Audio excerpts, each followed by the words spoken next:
What I'm about to tell you happened at the Riverside Starlight Cinema in Bakersville, Ohio, on a Tuesday afternoon in late October.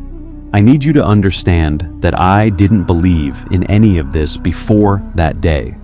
I was a skeptic, someone who laughed at ghost stories and dismissed every haunted house claim as nonsense. That was before Marcus, before the empty row, before I learned that some doors, once opened, can never be closed again. My name is Marcus, and I was the kind of person who thought the worst thing about going to the movies was paying $12 for a small popcorn. That Tuesday, I was looking for nothing more than a quiet afternoon escape before my evening shift. I had no idea that the Riverside Starlight, that old decaying theater with its flickering lobby lights and sticky floors, would become the place where my old life ended. The theater was massive, the kind of place built when movies were an event. Vaulted ceilings, red velvet seats worn thin by decades, and a screen that seemed to swallow the darkness whole. The lobby was nearly empty, just a teenager on her phone and an elderly man buying a cherry Coke. I bought a ticket for the 2 o'clock showing of a thriller no one was fighting crowds to see. The teenager barely looked up as she handed me the stub, and I shuffled into Theater 7 alone. What I found instead was absolute emptiness. Not sparse seats, not a light crowd, nothing, no one. I was the only person in that cavernous room, and the silence felt heavier than any sound I had ever heard. That was when I heard the door open at the far end of the theater. A figure was walking down the aisle, and even from a distance, something felt wrong. They moved slowly, deliberately, cutting across the center aisle with unwavering straightness, not toward the empty seats near the door, but straight toward me. In the blue-white glow of the screen, I could see they were tall and thin, wearing a long, dark coat despite the warm October afternoon. They stopped at my row, and I expected them to pass me, to take one of the dozen empty seats elsewhere. Instead, they sat down directly beside me, so close our arms nearly touched. And then the smell hit me, overwhelming, immediate. Earth after rain mixed with something metallic and old. Copper, old pennies. Beneath that, a deep earthy scent like soil that had never seen sunlight. It was so strong I could taste it, and my stomach turned with revulsion that came from somewhere deeper than my conscious mind. I should have moved. Every instinct told me to get up, to put distance between myself and whoever smelled like a freshly opened grave. But I didn't. I learned something in that moment. Fear doesn't always make you run. Sometimes it makes you freeze, makes you sit perfectly still while something wrong settles beside you. I stared at the screen, but I wasn't seeing it.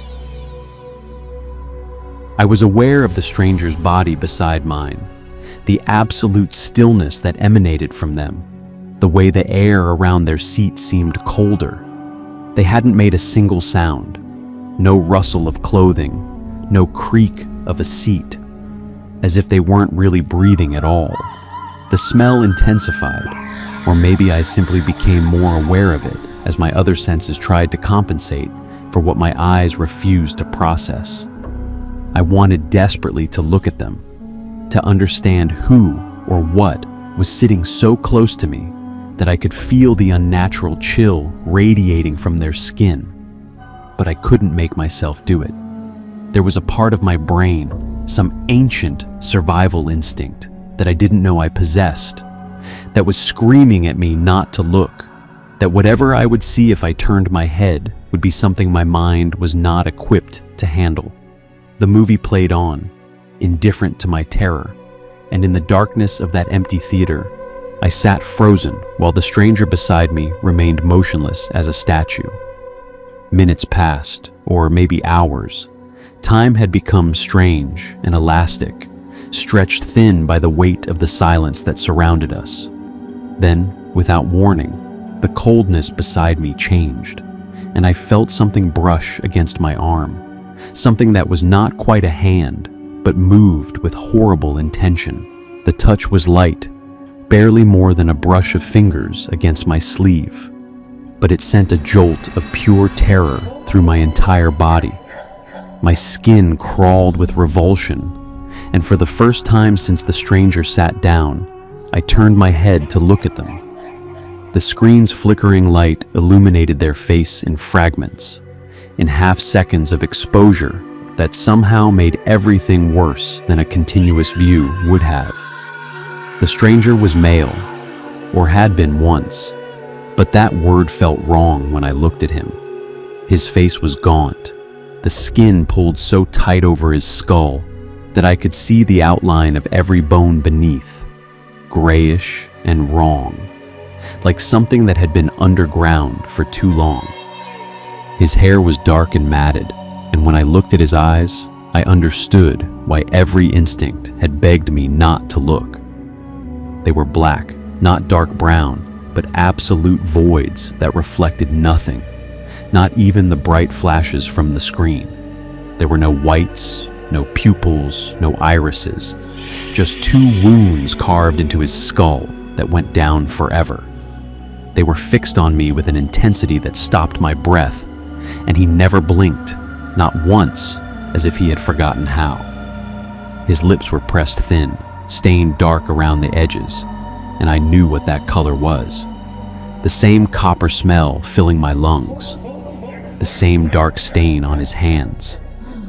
I wanted to scream, to run, but my body had locked in place, frozen by a fear that overrides everything rational. The stranger tilted his head, and his black eyes never left mine. Then he spoke, but he didn't move his lips, didn't open his mouth. His voice was in my head, bypassing my ears entirely, settling into my consciousness like ice water. It was wet and hollow and ancient, something that had learned to imitate speech from beneath layers of earth. He said my name, Marcus. I hadn't told anyone in that theater what it was. How did he know? Why me? Why here? Before I could form the questions into words, he answered.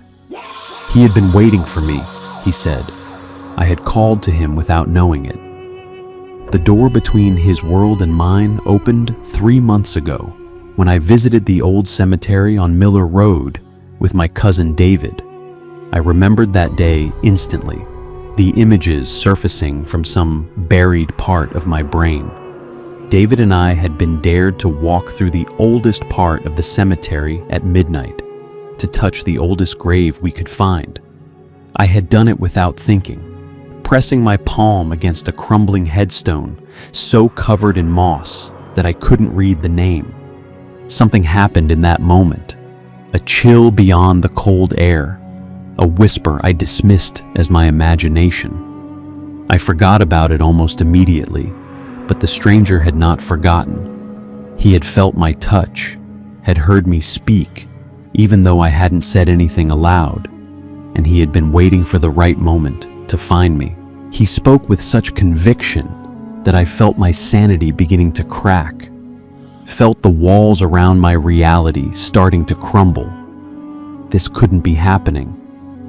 Things like this didn't happen to people like me, but the cold beside me was undeniably real, and the black eyes staring into mine were undeniably there. I tried to speak, but only a thin whisper came out. He didn't answer with words. He turned back toward the screen, and I watched in frozen horror as the scene began to change. The movie was still playing, but layered over it was something else. Me, watching myself from above, standing in the old cemetery with my palm pressed against that headstone. I could see my own back, see David a few feet away laughing, and I could see something else now, something that had not been visible from ground level. Then the perspective shifted, and I was no longer seeing my back, but looking down at myself from above, and I could see that my hand was not just touching the headstone, but pressing into it, sinking slightly into the crumbling stone, as if it were mud instead of rock. And I could see something else now, something that had not been visible from ground level. There was a hand beneath the grass near the headstone, a human hand reaching up from below the earth, fingers slightly curled as if grasping for something in the darkness. It was my hand, I understood with horrible clarity, not the Marcus standing upright in the scene, but another Marcus, one that had been buried there for a very long time, one whose fingers were wrapped around the base of the headstone as if trying to climb out of a grave that would not let it open. The scene flickered and changed again, and now I was seeing through the eyes of the buried Marcus, looking up through layers of soil and roots and darkness at the moonlit figure standing above me, at my own face staring down with an expression of confusion that slowly melted into terror. I gasped and tried to pull away from the seat, but the stranger's hand shot out and gripped my wrist with a strength that no human muscle should possess. His fingers were ice cold, so cold that it felt like being grabbed by a block of frozen iron. And when I looked down at where his hand touched my skin, I saw that his grip was leaving frost on my arm, ice crystals forming in the precise pattern of his fingerprints. His head turned toward me again. His black eyes reflected the screen light like mirrors as he said, I needed to understand. The door had opened and could not be closed, and what began in the cemetery would end here. His voice grew stronger, more invasive, rummaging through my memories like a hand through a drawer. He showed me flashes I didn't understand, fields at night, shovels biting earth, something dragged from a hole that seemed bottomless. Then the theater vanished. One moment I was in my seat. The next I stood in an open field under stars, cold air hitting my face, grass beneath my feet, wind biting my skin, and the stranger beside me with those empty eyes. He told me to look down. Against every instinct, I did. In the moonlight was a freshly dug grave, dirt piled beside a rectangular hole, and at the bottom, barely visible, a shape like a coffin. I tried to run, to scream, but my legs wouldn't move, and my voice came out only as a hoarse whisper. He walked toward the grave with that unhurried pace, then turned back and said it was time, that I had been borrowed long enough, that the real Marcus had been waiting for me to come back so they could be together again. I didn't understand what he meant until he extended his hand, and I felt something pulling at my chest, dragging me toward the open grave against my will. I fought it with everything I had, and somehow the pulling eased. Surprise flickered across his corpse-like face, and he said something I will never forget. I was stronger than he expected. The door had not opened all the way yet, and I still had time if I was willing to pay the price. Then he was gone. The grave was gone. The field was gone. I was back in my theater seat, movies still playing, copper smell still thick in my nostrils, but the seat beside me empty, as if no one had ever been there. The next few minutes blurred together as I ran from the theater into the warm afternoon sun. I drove home with the windows down, desperate for anything but that grave dirt smell. At home, I stood in a scalding shower for an hour, trying to wash away something I knew was deeper than skin. That night, I didn't sleep. Every light stayed on, every shadow felt alive. But hours passed and nothing came. Eventually, exhaustion won, and I fell asleep on my couch around 4 in the morning. I dreamed of the cemetery, of the headstone with the moss-covered name, of the hand reaching up from the darkness below. But in the dream, I could read the name on the stone. And it was my name, Marcus Chen, with a death date of October 17th, 1987. I was born on that date, I realized in the dream, and when I looked at the date on my phone in the dream, it said October 16th, 2024, one day before my death date, one day before the anniversary of my original death, and suddenly I understood what the stranger had meant when he said the door had not opened all the way yet. I woke up screaming, drenched in sweat, and the first thing I saw when I opened my eyes was a handprint on my window, a small palm print in condensation that had no business being there on the third floor of my apartment building. It faded as I watched, evaporating into the morning air, but I knew what it meant, knew that the stranger was still out there, still waiting, still watching my window on nights when I couldn't see clearly enough to notice. I called in sick to work and spent the entire day researching, looking up every record I could find for a Marcus Chen who died on my birthday, digging through genealogical databases and newspaper archives until my eyes ached from staring at the screen. I found him, eventually, buried in the old Miller Road Cemetery, under a headstone that matched the one from my memory, a boy who died at age 7 in a farming accident, who fell into a well that had been improperly covered, who was buried in an unmarked grave that somehow became the headstone I touched 3 months ago. I am that Marcus, or I wear his name, or something along those lines, because the truth is still something I cannot fully understand even weeks later.